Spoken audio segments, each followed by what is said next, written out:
Obboleessi Abrash Hermeellaa argee wantoota jiru hundaa itti dubbate. Ati karaa sirriirra jirtaayii, wanti har'a gochaa jirtu kuni boru sirra ga'uu hin danda'u itti yaaddee jirtaayii. Maa jaalatte sin jechuu hin danda'u. Maa simmeetiin akkanaa sitti dhaga'ame sin jechuu hin danda'u. Gocha akkanaa maa goote sin jechuu hin danda'u. Maaliif jennaani fedhii malee waan sitti dhufuudha. Barbaaddee waan sitti dhufuu miti. Kanaafuu maa jaalatte sin jechuu hin danda'u. Garuu boruu kee yaaddee jirtaayii, ati dubartiidha. Boroo maaltu sirra gahaa? Boroo ani hoo maaliin ta'a jettee yaaddee beektayi. Kanaafuu moo'itu wantoota kanarraa osoo of qusattee natti tola. Nagaa isiniif haa ta'u. Anis jira, galata Waaqayyo. Nagaan na bira jiraate sin biras haa jiraatu. Annaa viidiyoo kana laayikii, sabskiraayib, sheer gochuu hin irraanfatinaa isiniin jedha. Annaa akkuma argitanii Deevaan yookiin Daawit inni samoona dhufee ture suni deebi'ee dhufee jechuudha mana Heermeetti. Annaa Heermeellanii har'a Deevaa yookiin Daawit kan jedhamu obboleessa Abrash kan inni na waame. Annaa kana duratti namni ani beeku obboleessa Abrash ifaa bichaan beekan ture yookiin Ifreemin beekan ture. Kanaafuu moo'itu Ifreemin immoo haalli itti wal qunnamne haala sirrii ta'uu baatus immoo kuni haalli inni itti nagaa na gaafate baay'ee waan namatti toluu fi nama tasgabbaahaa, nama amala qabeessa natti fakkaate akkan na dubbisetti. Inni haala saniin na dubbisuu, amala taragaaga'aa saniin na dubbisuu, akkasumas immoo bifa amalaatiin natti haasa'uu isaatti baay'ee gammadeera, baay'ee natti toleera, baay'ee nama taragaaga'aa fi nama kabaja namaaf qabudha. Annaa shaayii bunnaa jennee haasofnallee jennaani dursa hin haasofna naan jedhee. Kanaafuu moo'itu inni nan dhufa naan jennaan baay'ee waan dasna jedhee fi kaameraa qopheeffadhe isa eegee. Innaa kaameraa fuulduratti waan inni naan jedhu sin laalla. Garuu inni sin arge jennaan baay'ee natti toleera jettee beessaa. Akkuma malee taate ka. Akkuma malee taate dhugaa rabbii. Innaa namoonni gara Abrash natti dhufan hundi isaaniitu namoota miiran natti dubbatu malee namoota taragaaga'anii bifa taragaaga'aa ta'een natti dubbatan nama tokkollee hin argine. Abeelaa fi Burukiin alaa. Garuummoo kuni nama amala qabeessa, nama kabajaa qabu, nama namaaf kabajaa qabu wayiiti. Innaa baay'ee amalaan natti haasa'e. Nageenya inni gaafate iyyuu kabajaadhaan yoo heeyyamtuu taate jedheeti kan inni na yaame iyyuu. Wayne na jaalate jechuu keetii reefuun.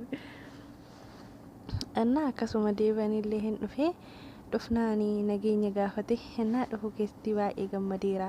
Si arguu kootti baay'ee gammadeera. Baga nagaan dhuftee jetteeni. Innaa baga nagaan jedheen jechuudha.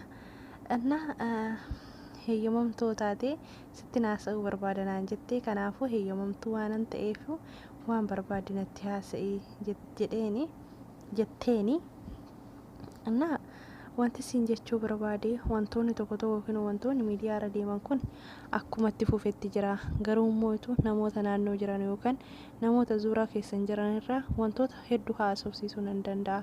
Namoota hedduu haasofsiisuu nan danda'a. Akkasumas immoo nama barbaade namoota ati nama kooti jettee gaafattullee hoo gaafa sitti haasa'u waan tokko itti cammaree sitti fiduu danda'a. Haa ta'u malee namoota dhimmichaa, abbaa dhimmichaa gaafachuun bayeessa jedhee waan yaadeef wantoota jiru kamiyyuu sirraa dhagahuu barbaade. Wantoonni amma isin itti jirtan kuni wanta isa sirriidha moo sirrii miti ka jedhu san sumarraa baruu waanan barbaadeefi. Innillee maali hoo jette Abrashii wajjin Abrashii eeyyanii baay'ee obboleessa koo isa quxisuudha. Kanaafuu baay'ee jaaladha, baay'ee kabajaa. Baay'een jaaladha, baay'een kabajaa. Inni immoo bakka hin taanetti gaafa argamu natti dhagahama. Ani nama bakka guddaa ga'u, bakka nama kabaja.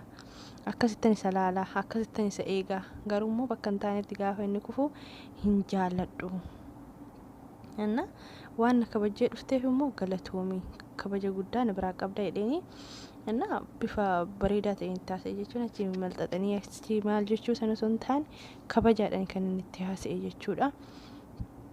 Innaa wanta kana boruu keetiif yaaddee jirtaay maalodha wanni deemaa jiru kuni namoota irraa illee osoo gaafadhee wantoonni cabacammaramanii dhufan waan jiruuf kan ammoo sumarraa hubadha jedhee waan yaadee fi kanas bira dhufeedheeni anna hermeellanii tokkoffaa irratti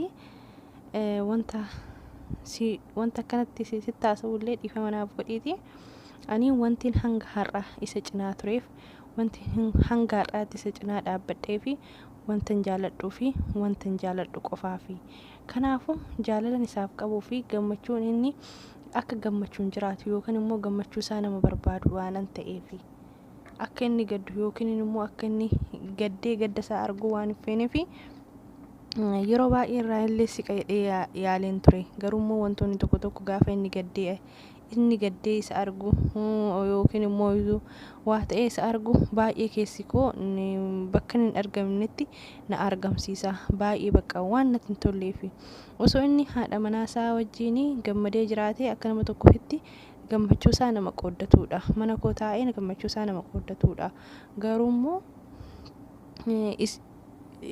tana duratti osoo hin dhufin duraadha kan girriin jiru garuu erga dhufee immoo wantoonni hunduutti afuufuu malee ana duratti ani immoo akka carraan dhufe sababiin dhufellee miidiyaa fayyadamaa turte ta'e ni beektaa jedhee yaada annaa wantoonni natti dhagahame immoo jaalala immoo ani akka normaalii godhe nyaattan dhufe haa ta'u malee wantoonni haala dhufu keessatti wantoonni namudachaa dhufan jira jaalalli kunillee erguma sanii kan naqabeedha haa ta'u malee jaalala koo dhokse yeroo wajjin baanee wajjin gallee nyaannee dhugne galuu ni jira ture jaalala koo dhokse garuu immoo gaafa humnaa ol natti ta'uudha kanan jaalala kana dubbadhe namoonni Abrash wajjin dhufan hunduyyuu miiran taane kan isaan natti dubbachaa turanii namoonni gara Abrashin dhufanii kana nu biraa qabu eenyu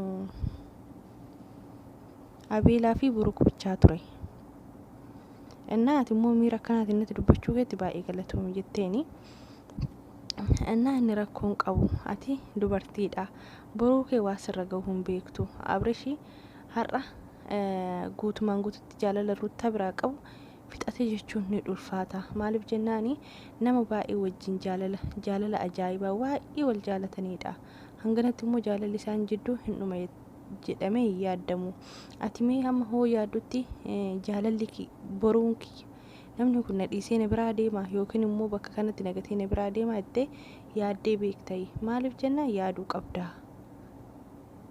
Ruutaa biraa akkas godhee waan deemeef atillee maaltu narra ga'a jettee yaaduu qabda minaamin jedheeni annaa dhugaa dubbachuuf baay'ee galatoomii nama amala bayeessa qabuudha baay'ee galatoomii haala kanaan natti dubbachuu keetti baay'ee gammadeera namoota obboleewwan buzeefaa kan akka obboleewwan isaa bakka miidiyaa irratti warroota hin beeku malee qaamanillee namoonni hin beeku hin jiru garuu immoo ati nama amala qabuu fi nama bakka wanta kiyya hunda naaf hubatteedha kanaafuu baay'ee galatoomii shaayii bunnaa inni haasofna jetteeni ashi rakkoon qabu jedheen jechuudha wantoota tinaan jette kana immoo amma jedhee yaadutti wantoota sirrii naan jettee waan yaadu waan jiruuf kanaafuu Abrash wajjinis akkasuma kubaakos na yaadaa jetteen jechuudha waaw Abrash marraa gorii dhugaa rabbi Ruutaa fi Abrash waliin jaalannaa bar maatiin hundi jaalatu amma inni nama arrabsa ko maaliin barbaanneef ta'a malee